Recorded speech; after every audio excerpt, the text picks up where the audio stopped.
네, 돈이 되는 생각 머니너츠입니다. 오늘은 엔비디아 말고도 지난 12개월 동안 급성장한 좀 관심있게 지켜볼 만한 AI 관련 상승주 3개를 골라봤습니다. 첫 번째, 퀀텀 컴퓨팅.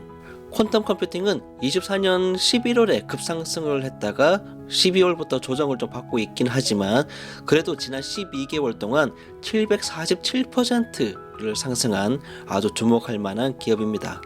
양자 컴퓨팅과 AI가 관련된 회사인데 조금 더 자세하게 알아보겠습니다.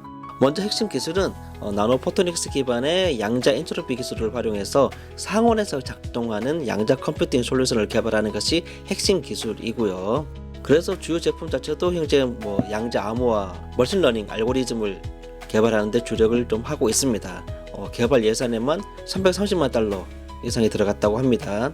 성장 과정을 좀 보면 2017년에 CEO인 로버트 리스코스키가 기존의 잉크젯 카트리지 판매 회사를 인수를 해서 양자 컴퓨팅 회사로 바꾼 것입니다. 그리고 2018년에 델라웨어 법인 재설립을 한 후 본격적으로 기술 개발을 시작을 했다고 합니다. 현재는 IBM이나 D-Wave, 리제티 같은 양자 하드웨어 업체들하고 좀 협력을 많이 하고 있다고 하고요. AWS, MSC 아주레 하고도 클라우드 인프라 협약을 계속하고 있다고 합니다. 그리고 나사하고도 양자 원격 감지 기술을 개발을 하고 있고 로스알마모스 국립연구소하고도 협력을 하고 있다고 하니 꽤 빵빵한 곳들하고 전략적으로 제휴를 많이 하고 있는 회사라고 볼 수 있습니다.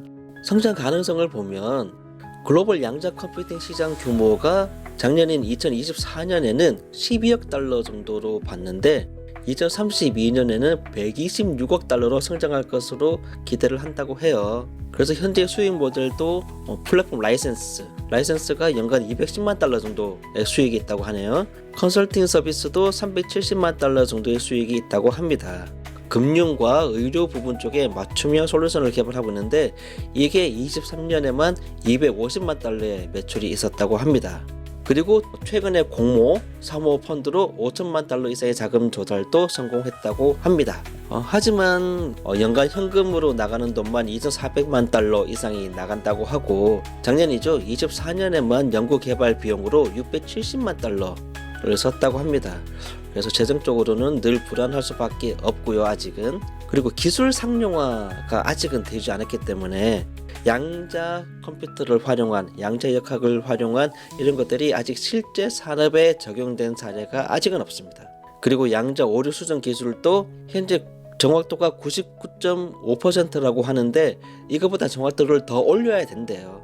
물론 또 큐비트도 좀 더 많이 해야 되고 그런 기술적인 문제도 아직은 위험 요소가 될 수도 있고 기술 개발을 하기 위해서 초전도 케이블이 꼭 필요한데 현재 이거는 일본의 한 회사에서만 공급을 받아야 된다고 합니다. 그래서 공급망 리스크에 대한 것도 아주 좀 불안 요소라고 할 수는 있습니다.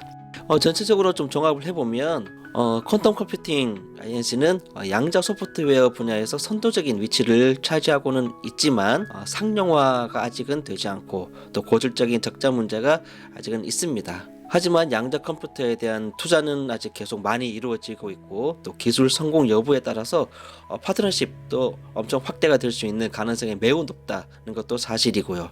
특히 헬스케어나 금융 분야에서 적용 사례가 하나라도 나오게 된다면 엄청나게 성장 분기점이 될 수도 있다.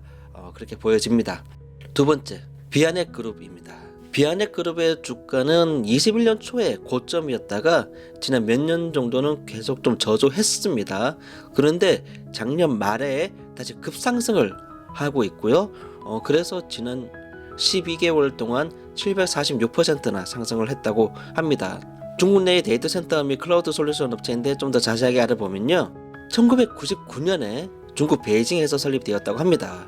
주요 서비스가 데이터 센터 운영 방식에서 콜로케이션이라는 방식이 있습니다. 서버나 하드웨어 같은 장비나 물리적인 공간 자체를 임대하는 방식인데 비아넷 그룹은 콜로케이션 방식의 데이터 센터 솔루션을 좀 많이 잘 하고 있다고 해요. 그리고 물론 클라우드 컴퓨팅 시스템도 많이 서비스를 하고 있다고 합니다. 당연히 네트워크 서비스도 하고 있고 IT 컨설팅 같은 것도 많이 하고 있습니다. 그래서 이런 것들이 주요 상품이라고 할 수 있는데 데이터 센터가 중국 내 주요 도시 베이징이나 상하이 같은 주요 도시에만 23개의 데이터 센터를 운영을 하고 있다고 하니 꽤 큰 회사 같이 보입니다. 성장 과정을 잠깐 살펴보면 설립 초기에는 아시아 클라우드라는 이름으로 시작을 했고요. 그 다음에 데이터 센터 사업으로 전환을 했다고 합니다. 그래서 2010년에 첫 자체 데이터 센터를 개설해서 본격적으로 성장이 시작이 됐고 2011년에 나스닥에 상장을 했습니다. 나스닥 상장 이후에 글로벌 기술 기업들하고 협력이 좀 더 확대가 되어서 지금까지 운영을 해오고 있습니다. 알리바바 클라우드, 텐션트 클라우드, 화웨이 클라우드들하고도 협력해서 좀 고객들이 많이 확보가 되어 있다고 하고요. 2021년에 이름을 VNet 그룹으로 회사 이름을 바꾸어서 지금까지 운영되고 있다고 합니다. 앞으로의 성장 가능성을 좀 살펴봤습니다.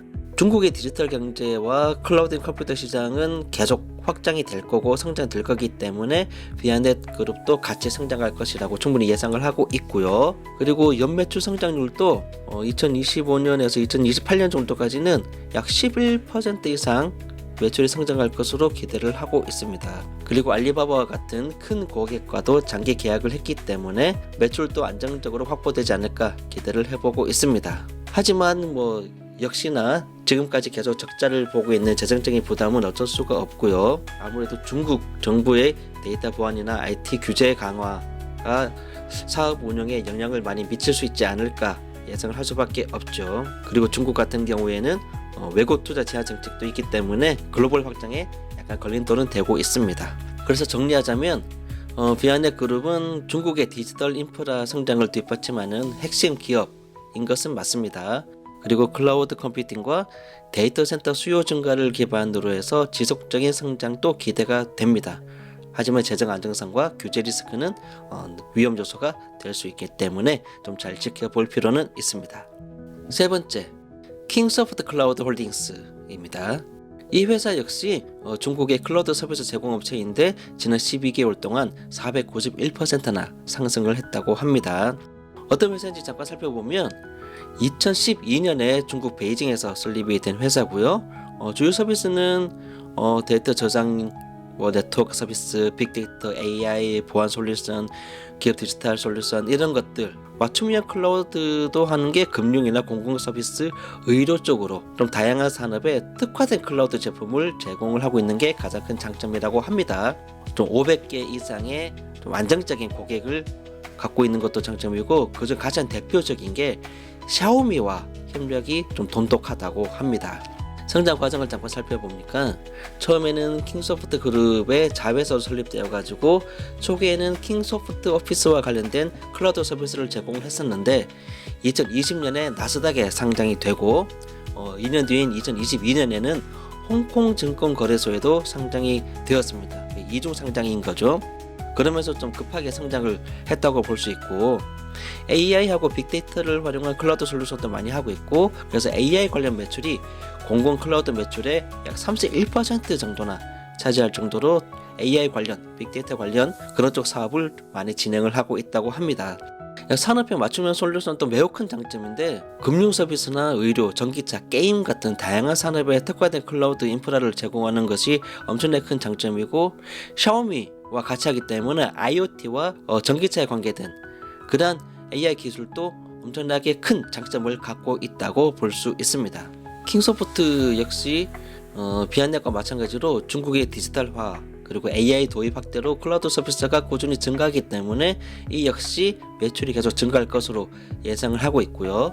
2025년에서 28년 사이에 연평균 매출이 약 14% 이상 증가할 것으로 기대를 하고 있다고 합니다. 자, 예상되는 위험 요소를 좀 살펴보면 역시나 재정 취약성은 어쩔 수가 없는데 그리고 중국에 본사가 있다 보니 규제 리스크도 어쩔 수가 없습니다.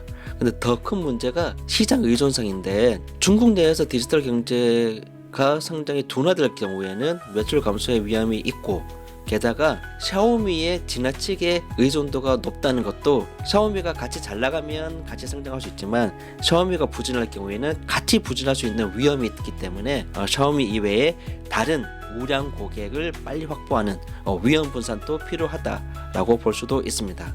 그래서 좀 정리를 해보면 킹소프트 클라우드 같은 경우에는 중국 내 클라우드 시장에서 중요한 역할을 하고 있는 것도 사실이고 AI와 빅데이터를 활용해 맞춤형 솔루션으로 지속 성장되는 것도 기대가 됩니다. 재정적 위험 그리고 규제 리스크, 샤오미의 지나치게 의존되어 있는 이런 부분에 대해서는 앞으로 좀 주목할 필요가 있는 그런 회사라고 볼 수 있습니다.